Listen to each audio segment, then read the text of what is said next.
Hi everybody, welcome to the second geometry explanation video. I can see the scores weren't so good, and I think that you're struggling to be able to visualize what the question is asking. And in geometry, it's really important that you can imagine in your mind or you can draw on paper what the question is actually describing to you. Now, as we go through this video, I'm going to do it slowly. I'm just using my phone for the calculator. So if I need to use pi, I will be using 3.14. For you, you should be using your real calculator. If it's an exam, there's a calculator on the screen, but we can't do the calculator on the screen right now. So you should be using the pi button. That does mean that your answers will be slightly different to my answers. But not worry, that's just because you'll be using 3.142 da da da da. I'm only using 3.14. It's not a huge difference, but it could make a slight difference for the final answer. I'll go slowly. I'll try and draw the pictures so that you can visualize what you're being asked to work out. And I'll also be reading out, as I put things into my calculator, I'll be reading out what I'm putting into the calculator. And if you want to follow along at the same time, you can do that as well. Let's have a look together. Question 21.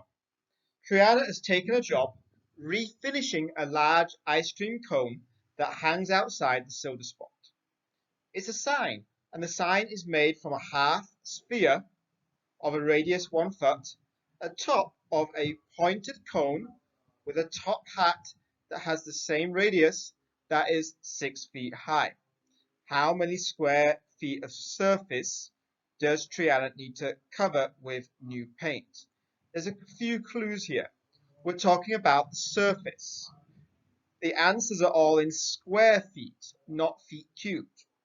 So we are on refinishing.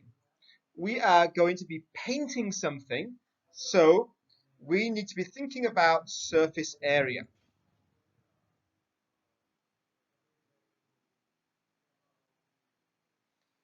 This is a picture of an ice cream. An ice cream cone looks something like this.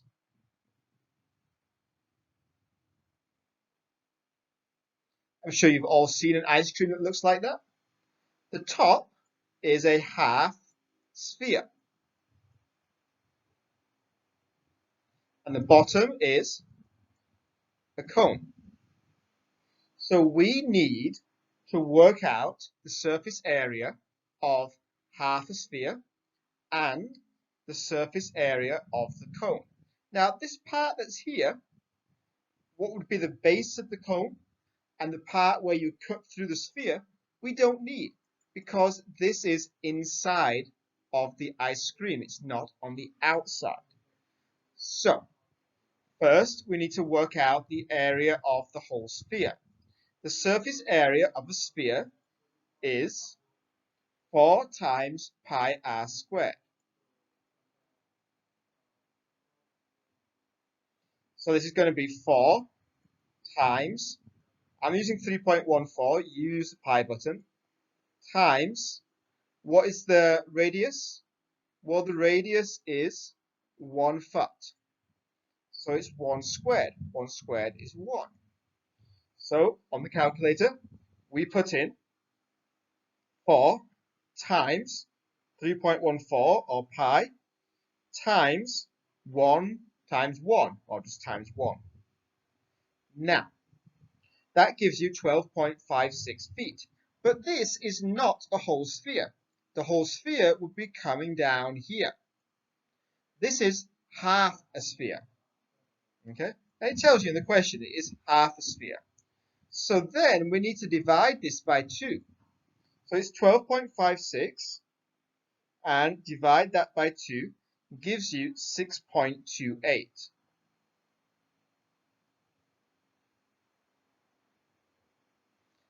And we need to add that to the surface area of the cone. Surface area of the cone is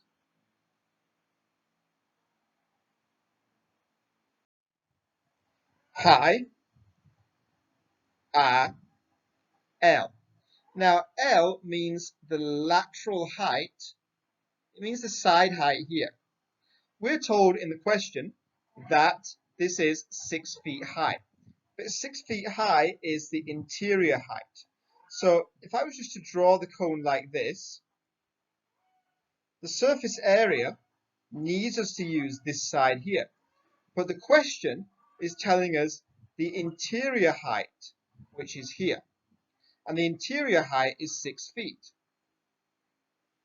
And we know that this is 1 foot. How can we work out the lateral height? Well, we can use Pythagoras. This would be like a right angle triangle. So 1 squared plus 6 squared equals x squared.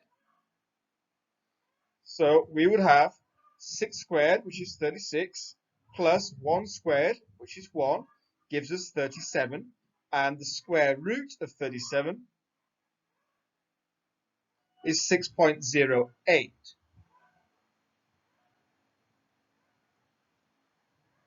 So we should have pi times radius times the lateral height, which equals 3.14, or your pi button, times the radius, which is 1, times the lateral height, which is 6.08. So if we put that into our calculators, 3.14 times 1 times 6.08 gives you 19.09.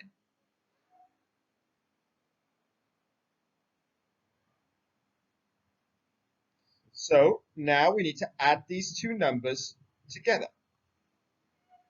So we have 19.09 plus 6.28 gives you an answer around 25.37. 25.37. Now, we only have one decimal place in the answer, so we need to cut this off. So the 3 will become a 4. So the correct answer is 25.4. Something like this, you really need to make sure that you draw it out and you think about what shapes you have.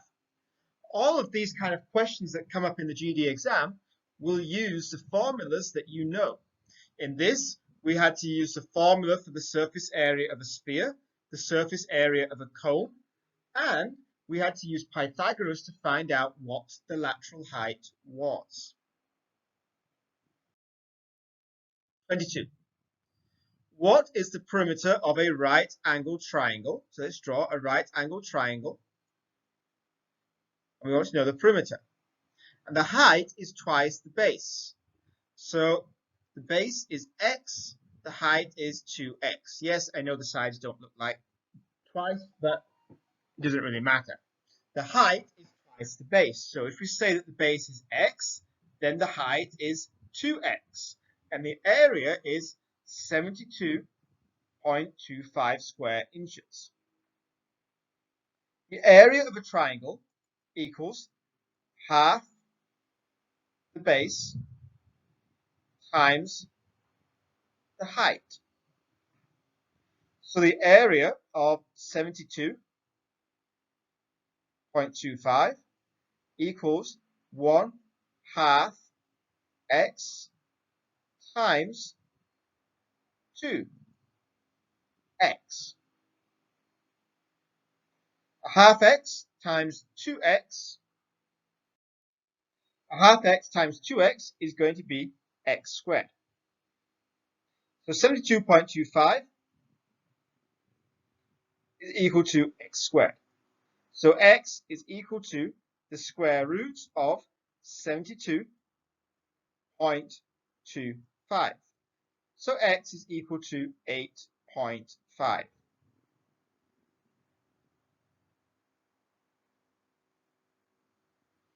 So the base is going to be 8.5. And the side is going to be 2 times 8.5. So the side is going to be 17.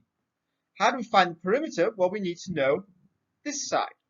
So this will be 8.5 squared plus 17 squared to give us z squared. 8.5 times 8.5 is 72.25. We already have in the question below. And 17 times 17 is 289. If we add those together, we get 361.25. So to find the length of side Z, we now need to square root this.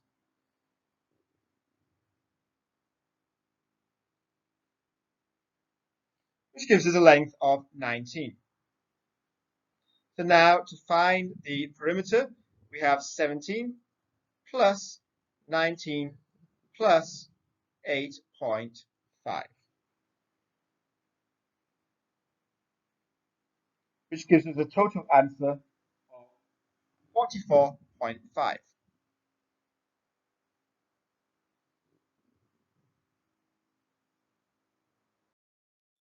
Now this is a little bit tricky. It's not something that you'll see very much or anywhere really in a textbook, but you can look at the formula you're given. It says the area of any regular polygon is equal to half the A times the P. Now A is the apothem, the distance from the center of the polygon measured perpendicular to a side. So let's draw a hexagon so we can try and understand this a bit more.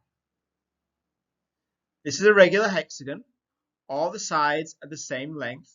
All the angles are the same. Now we're going from the center to the side, but it says it must be perpendicular to the side. So if I go to the corner, I don't get a perpendicular angle. So this would not be an apothem. Apothem must be perpendicular. So where it meets the side, it must make a 90-degree angle. So it's going to the side, not to the corner. The area of a regular polygon is equal to half the apothem, that measurement from the center, times P, which is the perimeter. So if we have a regular hexagon inside a circle with a radius of 6 centimeters, what is its area in square centimeters? Now, that this is inside of a circle doesn't really matter. We are looking for the area of the hexagon. Yes, it's inside a circle, but that does not really matter. The area of the hexagon is 1/2 multiplied by the apothem multiplied by the perimeter. Okay, actually it does matter, sorry. The radius of the circle is 6 centimeters. So the radius is where the corners touch. So this is going to be 6 centimeters. This is also going to be 6, and this would also be 6. But we need to know the apothem, not the radius. So the apothem is, we can make a right angle triangle by using this section. You know that a hexagon is made up of 6 equilateral triangles. So the circle is where each of these corners touches the outer part of the circle. So if the radius of the circle is 6, that means this side of the triangle is 6. It also means every side of the hexagon is 6. To work out the apothem, we're going to be using Pythagoras. This would be one of those triangles. So we're going to have a side of 6 and a side of 3. So 6 squared is equal to 3 squared plus x squared. So 36 minus 9 is going to be equal to x squared. 36 minus 9 is 27. So we need to know the square root of 27 to find out what x is. So you can put that into your calculator.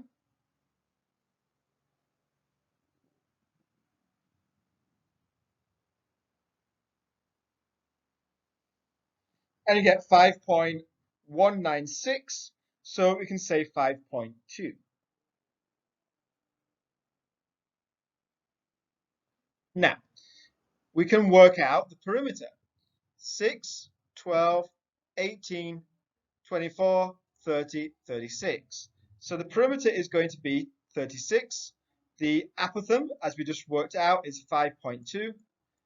And we have the half.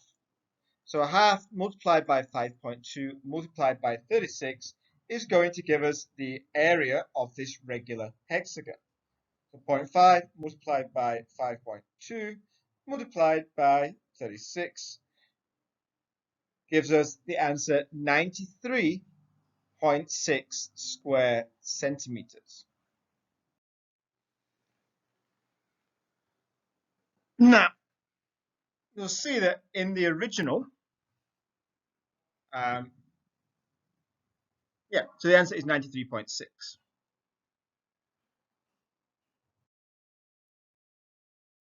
Now, if you're doing this the original time, these were the answers that were given on the Moodle. And that's because this question is taken from a textbook, the McGraw-Hill textbook, and the textbook has made a mistake. The textbook says that the circle has a radius of 6 centimeters. And we know that radius is from the middle to the side. But then the textbook says that if we're going to make a triangle like this, then this side is only 3. So the textbook the answers are not correct because the textbook is using 6 as the diameter, not as the radius. So the textbook's not correct. The correct answer is 93.6. If you're doing this quiz for the second time, then you'll see that that is one of the possible answers now. This question is a lot easier. This says, what is the area of a pentagon that has a perimeter all the way around, that is 30 centimeters, and an apothem that's going from the center to make a right angle of 4.13. So this time we remember the formula from the previous question. The area is equal to a half times the apothem times the perimeter. So we put the numbers in. So this is 1/2 times the apothem, which is 4.13, times the perimeter, which is 30. So if we put these into the calculator, 0.5 times 4.13 times 30 gives you an answer of 61.95.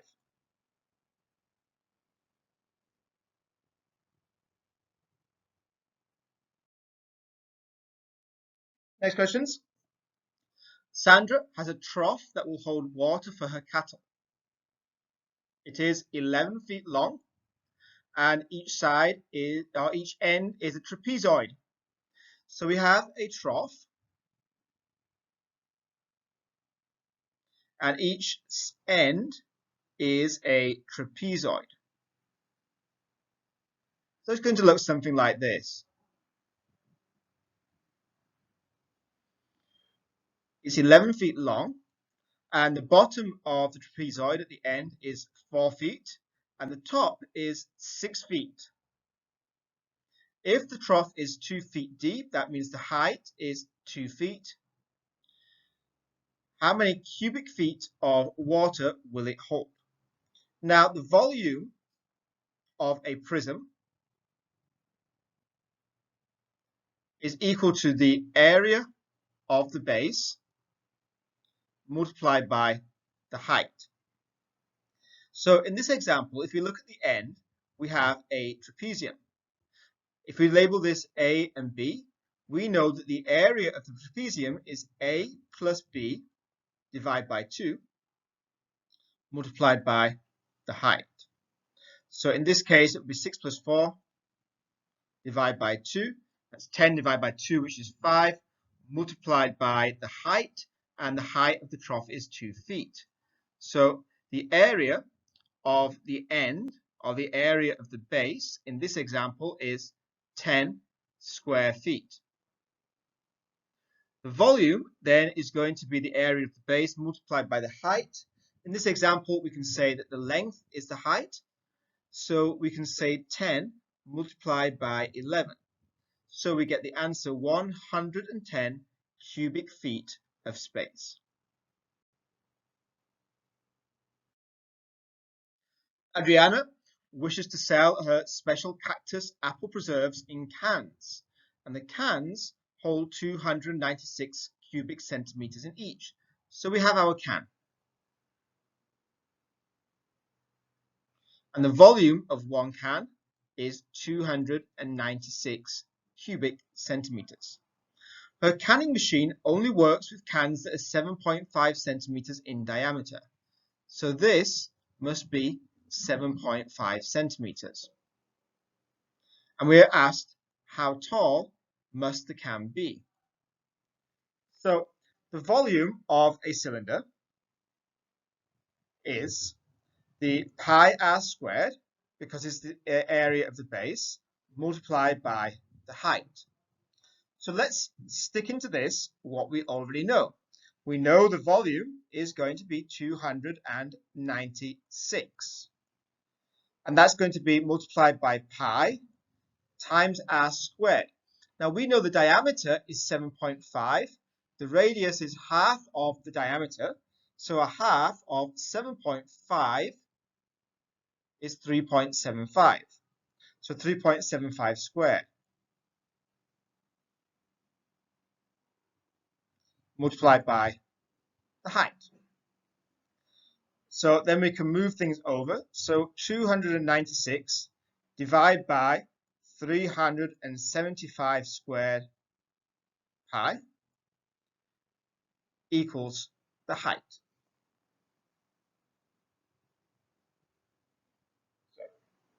3.75 times 3.75 is 14.06. Multiply that by pi gives you 44.156. 296 divided by 44.156 gives you the answer 6.7. So the height of one can will be 6.7 centimeters.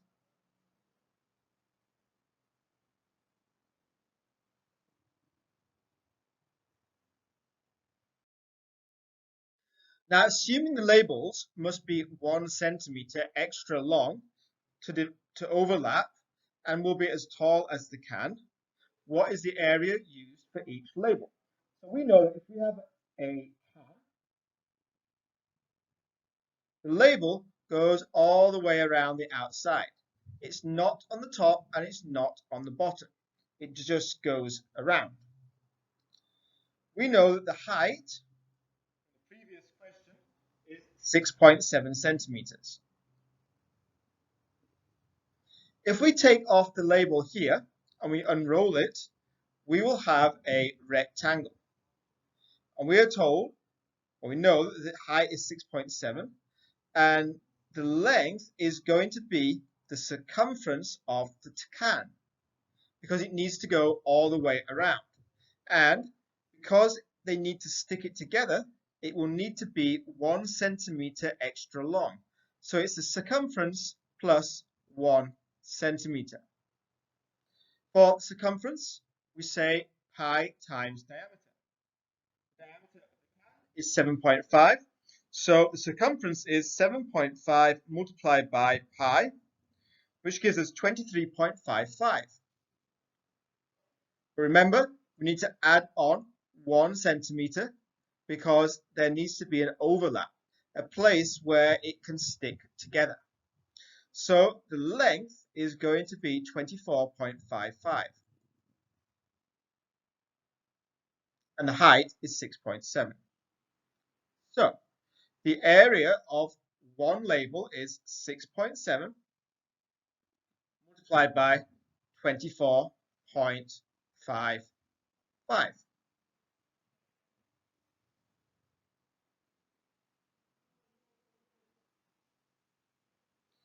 Which gives us 164.48. 48 would give us 164.5. XYZ Paper Products is designing a package for a toy that will be shipped from an overseas factory to the United States. The packages are 6 inches wide by 12 inches long and 3 inches high. So we have a cuboid, a rectangular prism. And this is 3 inches wide, okay, by 12 inches long by 6 inches wide. A standard cardboard box is 24 by 24 by 24, and it holds 13,824 cubic inches. How many packages will fit into one standard cardboard box? There are 2 ways to do this. You can say, what is the volume of one package? Well, that would be 3 times 6 times 12. 3 times 6 is 18, and 18 times 12 is 216. You can then divide the total space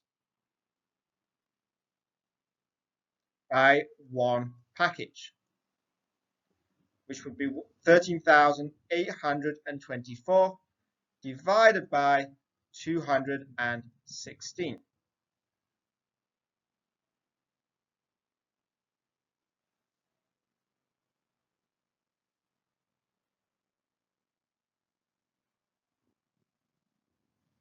Tells us that there will be 64 in one box. The other way that you could do it is visually. You are told that you have one big box.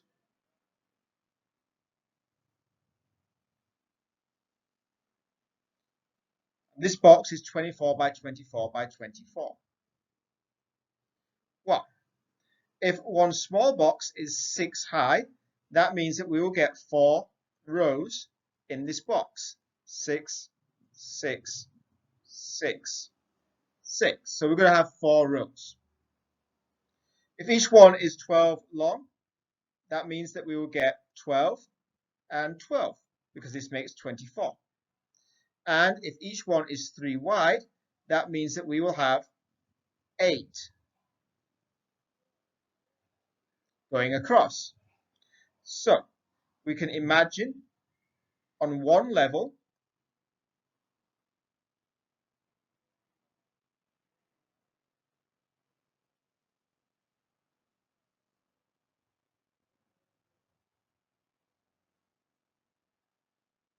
will have 1, 2, 3, 4, 5, 6, 7, 8, 16. So on one level, there will be 16. On the next level, there will be another 16. On the third level, 16. And on the fourth level, 16. 4 times 16 equals 64. Some people, they're arty. They can imagine how things fit together. And so they might want to do it visually. Like this. Other people, they're more mathematical. They like to use the formulas. So they want to do it like this. It doesn't really matter which way you want to do it, as long as you get the correct answer. The important thing is that when you read the question, you understand that you're given the dimensions of one box, and you're asked how many of these small boxes can fit into one big box. Now, if each of the packages above is made of polystyrene, and remember, these packages, let's just draw it out again. This package was 6 by 3 by 12. These were inches. So if each of these packages is made of polystyrene that is 1/16 of an inch thick, how many cubic inches of polystyrene will go into each package. So what we're saying is that the packaging is made from polystyrene. We want to know how much packaging is being used. So the first thing that we need to do is to work out the surface area, because the packaging goes on each side. So the surface area for the top and the bottom, we have 12 by 3. For the front and the back, we have sides that are 3 by 6. And for the sides, we have two sides that are going to be 12 by 3. Sorry, not 12 by 3, 12 by 6. So 12 times 3 is 36, but there's two of these, so that makes 72. 3 times 6 is 18, but again, there's two of them, so 2 times 18 will give you 36. 6 times 12 is 72, but there's two of them, so 72 times 2 will give you 144. And now we add all of these together. So we get 10, 12, 2 down, 1 to carry. We get 10, 14, 15. 3 and 7 is 10, and 14, and a 1 is 15. 5 down, 1 to carry. And we have 1 and 2. So each packaging is made from 252 square inches of material. That material is 1/16 of an inch thick. So if you want to imagine, all of these sides are 1/16 of an inch thick. For example, it's the difference between using wood and using paper. Paper is very thin, but the wood is very thick. So the polystyrene is very thick, like wood. So the polystyrene is 1/16 of an inch. How much polystyrene is used? Well, it's the surface area, which is 252 square inches, multiplied by the thickness. So now we're going to multiply this by 1/16. And so if you put that into your calculator, you will get the answer 15.75.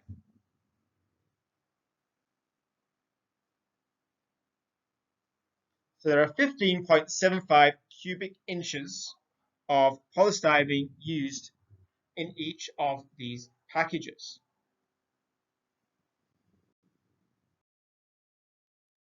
Question 30. A regulation soccer ball has a circumference of 68 centimeters and a regulation basketball has a circumference of 75.5 centimeters. What is the difference in their volumes? Two things. Volume means we're going to have to use the volume of a sphere. Difference means we're going to have to subtract. So we start with the bigger one. The bigger one is the basketball. The circumference equals 75.5. Circumference equals pi diameter. So 75.5 divided by pi will give you the diameter.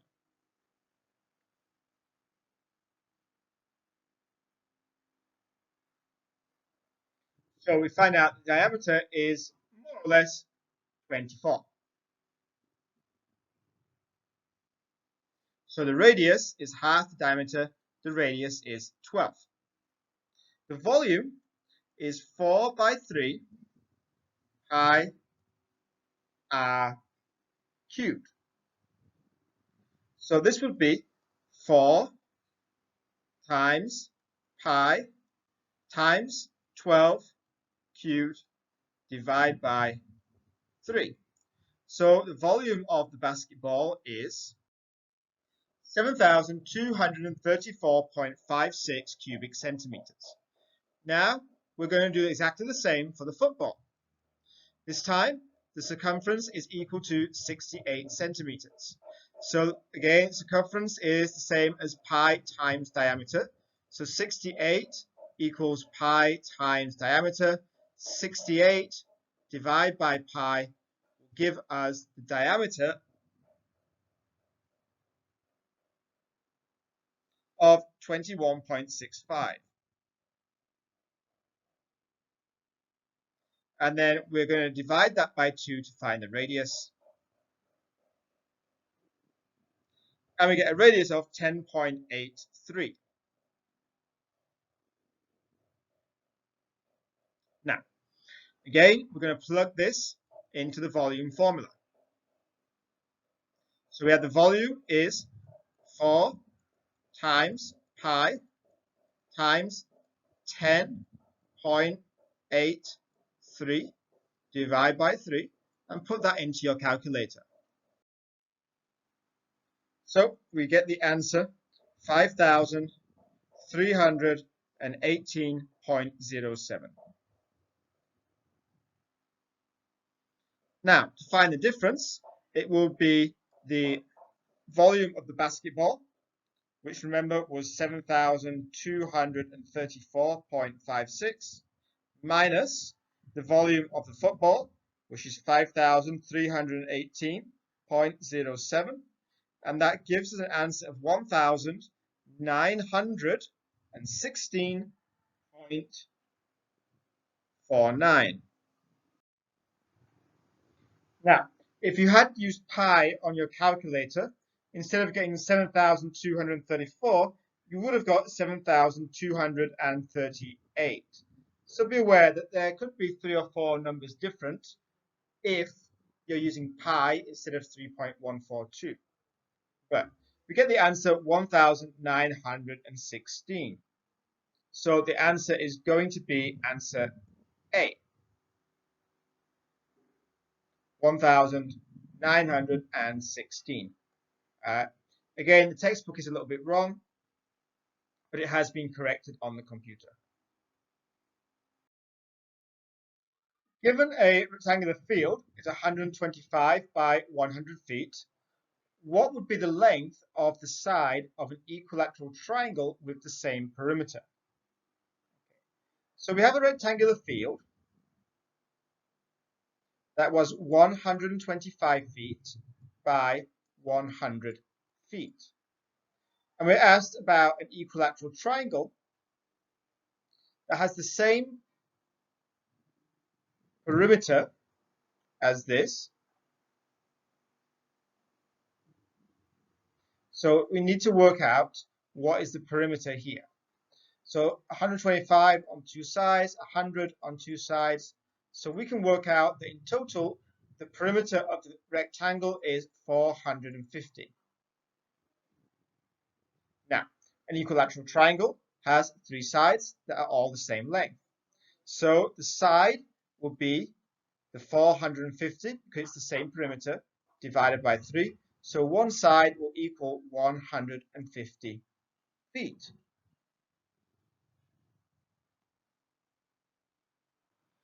(32) is based on this same fields. And we ask, what is the difference in the area of the 2 fields? The difference means that we're going to have to do a minus sum. So the area of the rectangle is very easy. It's 100 times 125, which gives us the answer 12500, or 12,500. The area of the triangle is slightly more difficult to work out. It is half the base times the height. How do we know the height? Well, we do know that this side is 150. We know that half of the base would be half of 150, which would be 75. And so we can work out using Pythagoras. So x squared is equal to 150 squared minus 75 squared. So we can put that into a calculator.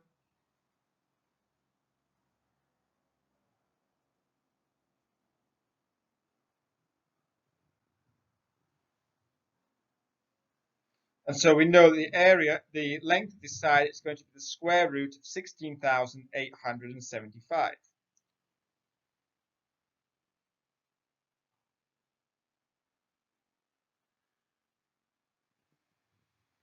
So we know that the length or the height is 129.9 feet. So now we can put that back into our formula. So half the base times the height. The base is 150. The height is 129.9. So this means the area of the triangle is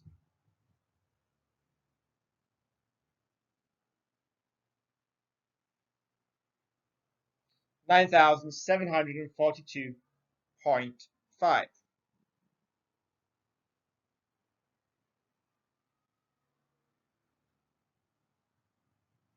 Now, 12,500 minus 9,742.5, because we're wanting the difference. So the larger one, 12,500 minus the 9,742.5 equals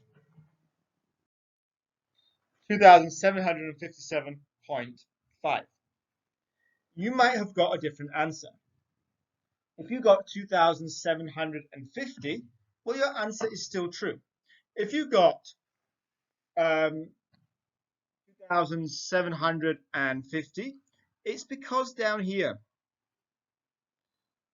I've left it at 129.9. Other people may have rounded it up to 130. If you rounded it up to 130, then you're going to get a different area. And so you're going to get a different difference. In the real GD exam, you wouldn't get questions like this where you have to make up a judgment on how many points to round it to. You have to follow the instructions that you're given, but the instructions will be much clearer. Tamarua has a square plot measuring 660 feet on a side. So he has a square plot, and each side is 660 square feet. He wants to irrigate, that means water. Long ago, he used fences to divide the plot into 4 equal-sized squares. So we have squares down the middle and squares along here. Ignore my drawing, they are the same size. So each would be 330 feet long and wide. Now he has two choices. He can use one long arm pivot sprinkler that will irrigate a large circle around the middle of the plot, or he can leave the fences up and irrigate each field separately with 4 small pivot sprinklers. What is the difference in irrigated area between the two options? So, this is option number 1. This is option number 2.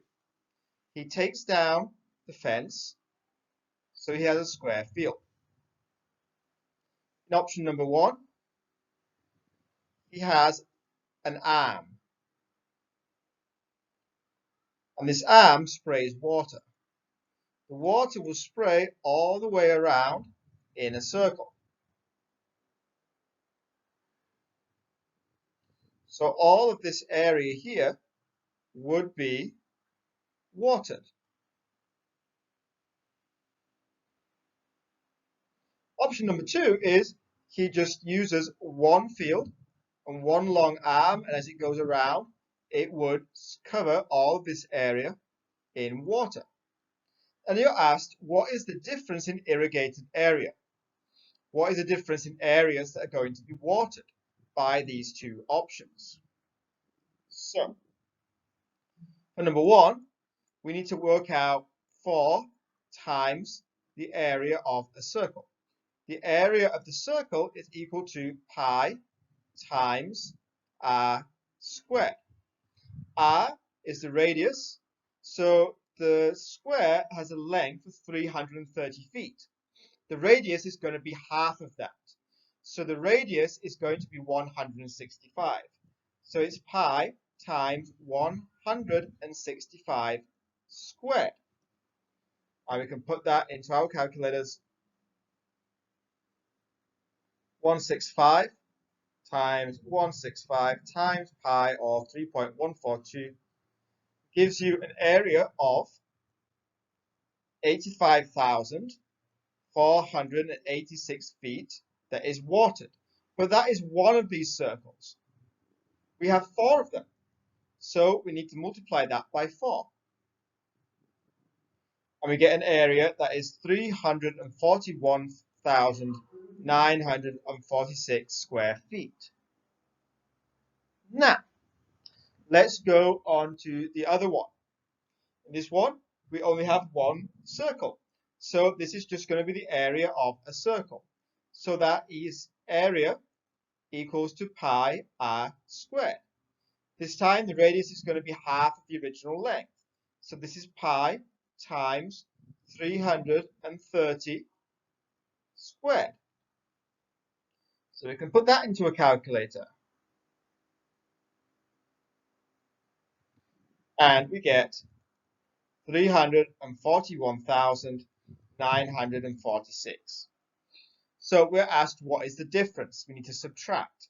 We can see that these two numbers are the same. So there is no difference. You can do 4 small circles or you can do 1 large circle. You will still get the total area the same. Next, the company Contiki & Son is carpeting a recital hall at the local college. The hall is 125 feet square. So this is 1, 2, 5. And it's got a semicircle at the end. How many square feet of carpeting are needed to do the job?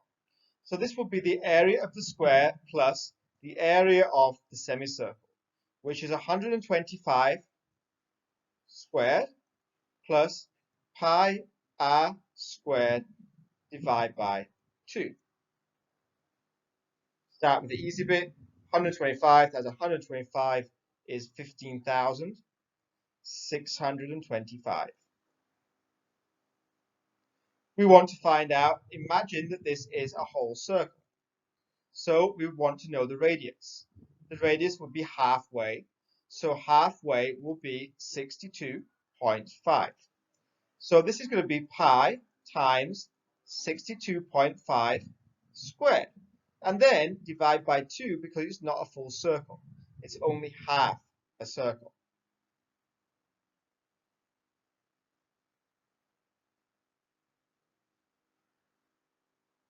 So that's 3,916 times by pi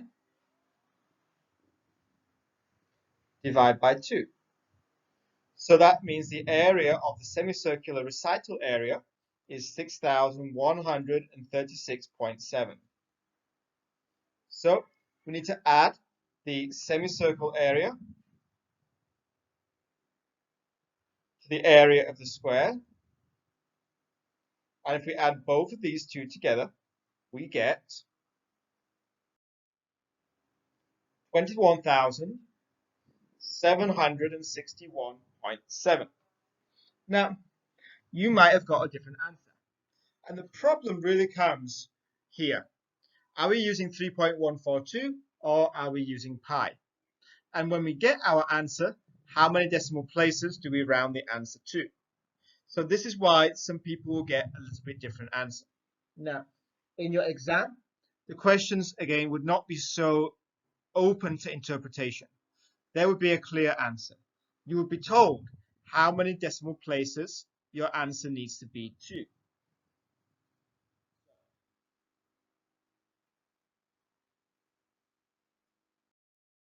25 is quite an easy one. How long is the hypotenuse of a right angled triangle of 24 square inches in area with one leg that is 6 inches long? So one leg is 6. And we want to know how long is the hypotenuse. Now, area is a half the base times the height. We know the area is 24, so that equals a half the base times the height. So instead of saying half the base, we're going to flip it over. So it's going to be 48 equals the base times the height. So 48 divided by 6 tells us that the answer is 8. So this leg is 8. 6 squared plus 8 squared equals x squared. You might recognize this as one of those famous triangles. 6 squared is 36. 8 squared is 64. So x squared is 100. So x is the square root of 100. So x is equal to 10. Okay, that's the end of today's video. I know it's quite long. There will be another 15 questions coming up very soon. 我是老师，好的。